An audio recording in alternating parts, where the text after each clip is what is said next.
করে করবে কথাটা কিন্তু আমি ভাই বলেই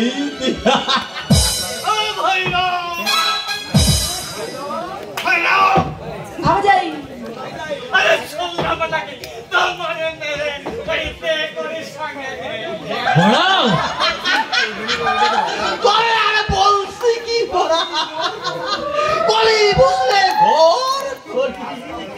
আজকালকার মেয়েদের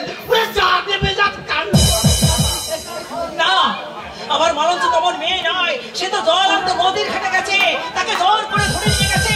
এখানে আমার মালঞ্চের অপরাধ কোথায়? কোনো অপরাধ নেই গোসালদা, কোনো অপরাধ নেই আমার মালঞ্চ। শুনলাম তোমার মেয়ে নাকি নদীর ঘাটে বসে গলা ছেড়ে গানে গেল।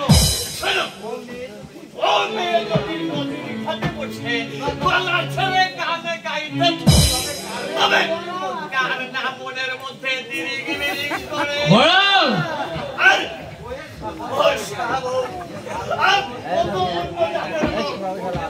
বাকি দোষ দেব তাই বলো আর কি বল ওরা ভেঙে দিবে আরে জমুন চালা আরে যেখানে সেখানে একেবারে ওরা কার ওরা সদিকে খেয়াল করে চেক করবে না তা করলে কি আর দেহকরির সঙ্গে বেরিয়েছি?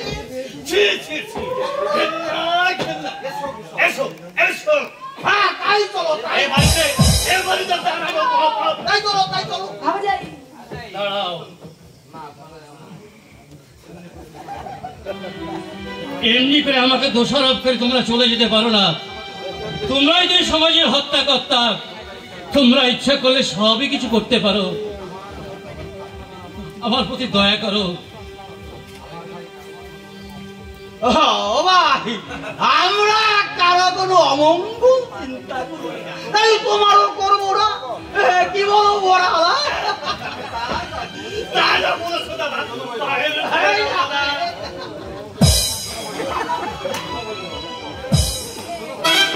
শোনা বলিল বিকালে পঞ্চায়েতে ডাকা হবে। পঞ্চায়েতের বিচারে যা শাস্তি হয় তাই তোমাকে কিন্তু মেনে নিতে হবে। আমরা ভাই ওর সাথেও নেই আর পাশেও নেই।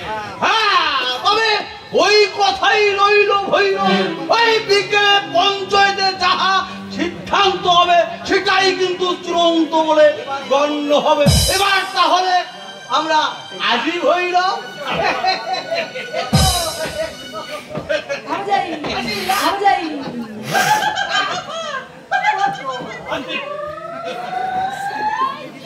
এই বুঝে তোমার সমাজ, যে সমাজ মানুষের দুর্দিনে সাহায্য না করে দুর্বলতার সূত্র ধরে টেনে নির্যাতনের অবস্থা করে ফেলে দেয়, সেই সমাজ আমাদের চাই না।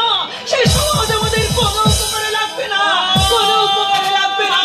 চুপ করো মাধবী, তুমি চুপ করো।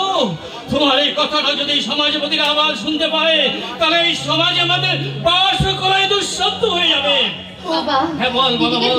আমরা যাবো না। হ্যাঁ, আমি কি করবো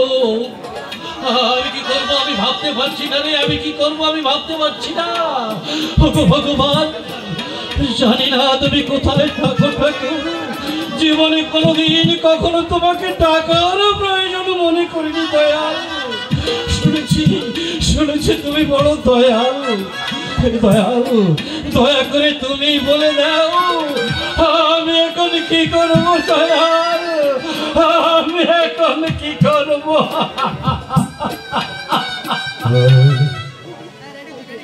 এভাবে দেহ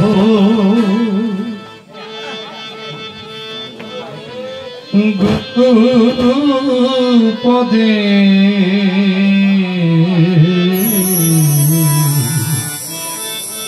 কেন করব আমার দ্বন্দ্বে বাড়া বস্তু আছে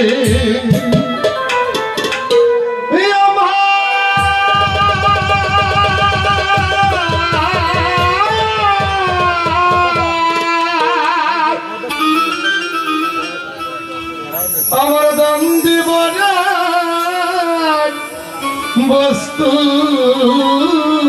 আছে যদি করি সংকোধা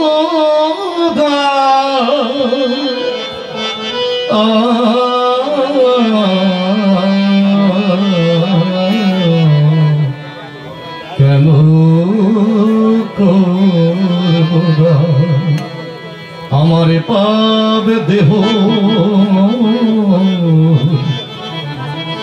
গুরু গুরু পদে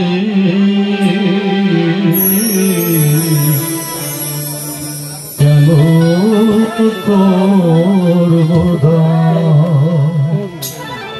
প্রেম ভক্তি